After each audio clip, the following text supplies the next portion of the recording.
Hi everyone, and welcome to our video lesson. My name is Instructor Oliver, and today we will be discussing Tricare. So let's dig in. What is Tricare? Tricare is the military's health coverage insurance program. As a military person, members are automatically entitled to the benefits that accompany Tricare and are included under the coverage. The program was implemented and is available to all 7 service branches of the United States military. Those branches would include the Navy, the Marine Corps, Air Force, Army, Coast Guard, Public Health Service, and the National Oceanic and Atmospheric Administration.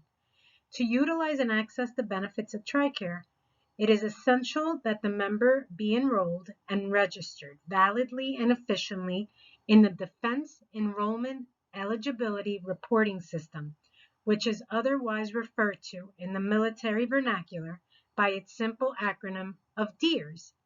After dutiful registration in DEERS, the member is then deemed to be eligible to receive military health care gains. However, it is not only military personnel that are covered under Tricare. It extends beyond them and provides medical coverage for the immediate family members of the military. The beneficiaries of Tricare are broadly split into 2 ways. Those serving or have served in military ranks previously are known as sponsors, who sponsor their immediate families to come under the Tricare umbrella. The families, therefore, form the other type of major beneficiary of Tricare. While families are generally taken to be just the spouse and children, Tricare offers coverage for more than that. What are the different types of Tricare? Tricare comes in 4 varieties: Tricare Prime, Tricare Extra, Tricare Standard, and Tricare for Life. Tricare, the military's health insurance plan, covers everyone: active duty members, retirees, and their families. However, retirees and their dependents have to chip in for the cost of coverage. Let's review Tricare Prime. The Tricare Prime option is very much like an HMO or health maintenance organization. Like an HMO, the member is assigned to a primary care provider, otherwise known as a PCP. This is usually, although not always, a military medical facility on a on-base hospital or medical clinic. There they will receive most of their healthcare needs through the PCP. Like most HMOs, in order to receive care from a specialist, they must first receive a referral from their PCP. Tricare Prime requires the member to enroll and pay an annual enrollment fee. Plus, they are responsible for paying a small fee called a cost share in the military each time they receive medical care. So they pay into a cost share, which is similar to a copay for a private insurance. When the member receives medical care under Tricare Prime, they do not have to file a reimbursement claim, as the provider will automatically do this for them. Tricare Prime is the most cost-effective Tricare option, even though they generally have to live close to a military base to take advantage of it. Next, let's take a look at Tricare Extra. The Tricare Extra program gives the members more flexibility than Tricare Prime, but it can result in additional cost. If the member is eligible for Tricare benefits, they don't need to enroll in advance to use Tricare Extra. They're enrolled automatically the first time they use any benefits and present their military or dependent ID card as an insurance card to the provider. Under this program, they can go to any Tricare network provider, so a TNP for Tricare network provider, and present their military or dependent ID card and receive medical care. Under Tricare Extra, the member would usually pay an annual deductible. After the deductible is paid, Tricare pays 80% of the medical expenses, and the member would pay 20% of the authorized costs. TNPs have also agreed to do all the paperwork for the member. Under Tricare Extra, the member does not have to file a claim to be reimbursed. Thirdly, we're going to take a look at Tricare Standard. The Tricare Standard program gives the member the greatest flexibility, but it costs the most. Under this program, the member can see just about any medical provider they want. As with Tricare Extra, they pay an annual deductible, and in addition to the deductible, they have to pay 25% of what Tricare says the medical service should cost. Okay? If a member wants to find out what the Tricare allowable cost is for a particular medical procedure, they would have to research the actual procedure within the Tricare cost plans. Medical providers under Tricare Standard can be broken into two groups. So the first group would be participating providers. Although they're not under contract like a TNP, a Tricare network provider, have agreed to file claims for the member. They accept payments directly from Tricare and accept the Tricare allowable charge, less any applicable cost shares paid by the member as payment in full for their services. There's no national list of participating providers. This is more of a note. The member would need to ask the provider if he or she participates in the Tricare program. The general rule is that if the provider fills out the claim paperwork for the member, they are a participating provider. If the member has to fill out the claim form themselves, then the provider is a non-participating provider, which is the second group, non-participating providers. Non-participating providers do not agree, do not agree to accept the Tricare allowable charge for services or file the member's claims. Under the law, non-participating providers can charge up to 15% above the Tricare allowable charge for services, in addition to the member's regular cost share. That amount is the member's responsibility and is not shared by Tricare.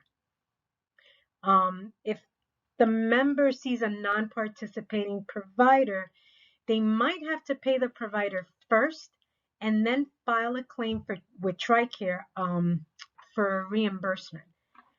They don't have to enroll in Tricare Standard. They're enrolled automatically the first time they use it or use any benefits, as long as they present their military or dependent ID card. Okay, and lastly, there's Tricare for Life. Until a few years ago, when a retiree or retiree family member reached the age of 65, they were no longer eligible for Tricare. Instead, they were expected to receive medical care under the provisions of Medicare. This actually changed back in 2001 with the introduction of Tricare for Life. So under Tricare for Life, the member receives medical care from a Medicare provider, but Tricare becomes a secondary insurance and picks up any cost that Medicare doesn't cover. The member does not pay any annual deductible, or do they have any cost sharing under this program. Services covered by Tricare. Tricare is medical insurance, meaning that it will only cover the medical aspects of a member's life. This insurance will only benefit the member medically in case of any type of emergency or procedure that is required. Normally, Tricare benefits will depend upon and vary according to the type of plan that is in intended usage. Tricare covers hospitalization and outpatient visits, as well as procedures involved in preventative care and maternity care. Immunizations, as well as mental and behavioral health care, are also included under the coverage program. Furthermore, TRICARE covers most inpatient and outpatient care that is medically necessary and proven. It also includes a yearly physical exam as well as any kind of surgery, be it robotically assisted, pre-existing conditions, pharmaceutical prescriptions, and other types of medical emergencies, including but not limited to cosmetic surgery as a result of disfigurement due to burns, and so on. Pharmacy services ensure that the member is provided with the prescription drugs they need when they need them in a timely and cost-effective manner. TRICARE covers most prescription drugs approved by the United States Food and Drug Administration. However, it will not cover over-the-counter drugs. Services not covered by TRICARE. TRICARE covers most inpatient and outpatient care that is medically necessary. However, there are special rules or limits on certain types of care, while other types of care aren't covered at all. Some services or treatments require prior authorization under this plan. A few examples of medical procedures that aren't covered are abortions, unless the mother's life is at risk, certain types of birth control. The only type of birth control that is acceptable is a prescription type of birth control, which would be something to the effect of birth control pills. Those would be covered. Other procedures that would not be covered are cosmetic surgery or drug used for cosmetic purposes, such as Botox, non-surgical treatment for obesity or weight control, smoking cessation products and treatment, and most dental work is not covered. This is because the military has a separate insurance program for dental care. However, dental care that is medically necessary in the treatment of an otherwise covered medical condition and not dental would be covered. Who qualifies for benefits? When a military member is issued an ID, the ID serves as a qualification method to prove that they are in fact enrolled in TRICARE. The basic qualifications are that the member is on active duty in the military, members of the active drilling National Guard or reserves, that they are retired active duty members. So active duty members can retire after performing at least 20 years of active duty service. If they are retired from the National Guard and Reserve, members who are receiving retired pay, veterans who have received the Medal of Honor, honorably discharged veterans who have been rated as 100% disabled by the Department of Veterans Affairs, so the VA, due to a service-related injury, and dependents of those listed here. So dependents would include a veteran's spouse and a veteran's children. Surviving family members. Under certain conditions, surviving family members of deceased military personnel are authorized to retain their ID cards for coverage. Members who die during active duty, while on active duty under orders that specified a period of duty of more than 30 days, or members who died while in a retired with pay status. National Guard and Reserve members who died from an injury or illness that happened or was aggravated while on active duty for a period of 30 days or less. National Guard and Reserve members who qualified for retirement and were receiving retirement pay. National Guard and Reserve members who qualified for retirement but weren't receiving pay because they had not reached age 60. Honorably discharged veterans rated by the VA as 100% disabled because of a service-connected injury or disease, and those recipients of medals of honor. Family coverage under Tricare. Typical family coverage under Tricare includes marital affiliates, biological or adopted children, sponsored dependent parents, and parents-in-laws. However, instances and circumstances of family eligibility differ. Tricare eligible family members include marital partners, so a wife and a husband, and single unwed children of active duty service military affiliates, marital dependents and unmarried offspring of retired uniformed service members, military individuals who have been conferred the Medal of Honor and their immediate family members, former spouses who have remained single, and children who are yet single of deceased, retired, or active duty uniformed individuals, marital dependents and unwed underage progeny of members of the Reserves and National Guard who are under order and command to serve in active duty for more than 30 days at a stretch, or individuals in reserve and the National Guard who are killed while serving in combat duty.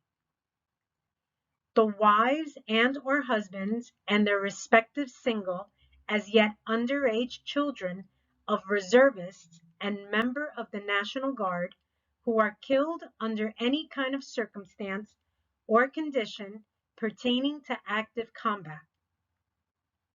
Financially and functionally dependent parents and parent-in-laws can also be afforded care coverage under Tricare under excruciating circumstances. Unwed single offspring who are under or have attained the age of 21. This also includes stepchildren who have been legally adopted by the military person in question. Tricare remains in place even if the spouse gets divorced or remarries. However, if the stepchild was never adopted and if the marriage breaks down due to divorce, Tricare privileges will be revoked. This does not mean that Tricare coverage was not there whilst the stepchild's parents were married. Children over the age of 21 may be covered if they are excruciatingly handicapped or have disabilities that hinder proper functioning, and if the condition was present before his or her 21st birthday. Children of military sponsors may also be covered under Tricare until the age of 23 if they are still in school or an institute of higher learning on a full-time basis. It also needs to be proven that the child in question is at least partially 50% responsible on his or her parent. Children who are lawfully placed in the guardianship of an active or retired service member. The offspring of incumbent or past military service members who are illegitimate may also qualify as legible candidates for Tricare coverage, but certain conditions may apply, and consulting a health benefit advisor would definitely be helpful. In addition, some family individuals of incumbent servant members may be eligible for medical coverage if their military sponsor is under court-ordered separation and is marriageable for spousal and child abuse. Spouses and children of the North Atlantic Treaty Organization, so members of NATO, NATO, and Partners for Peace, PFP, country ambassadors who are under official authority allowed to travel and stay with the NATO and PFP country spokespersons. They are eligible for outpatient benefits only as long as they are currently living in or temporarily staying in the United States of America. Other family members registered in the Defense Enrollment Eligibility Reporting System, DEERS. And lastly, former marital partners of uniformed service members, including active, retired, and former, but they need to meet certain requirements. These requirements are: they must not remarry. If they do so, Tricare privileges will be revoked in every case, even though the new marriages are dissolved as a consequence of death or divorce. They should not have an existing or additional health insurance plan, such as a plan that's covered by an employer. They should not have been married at all in the past to any of the NATO or PFP nation members. And lastly, it is essential that the person has been married to the same member or former member for at least 2 decades. Thank you so much for listening in on our video today. I hope it was educational and that you were able to learn a little more about Tricare insurance. Have a great day.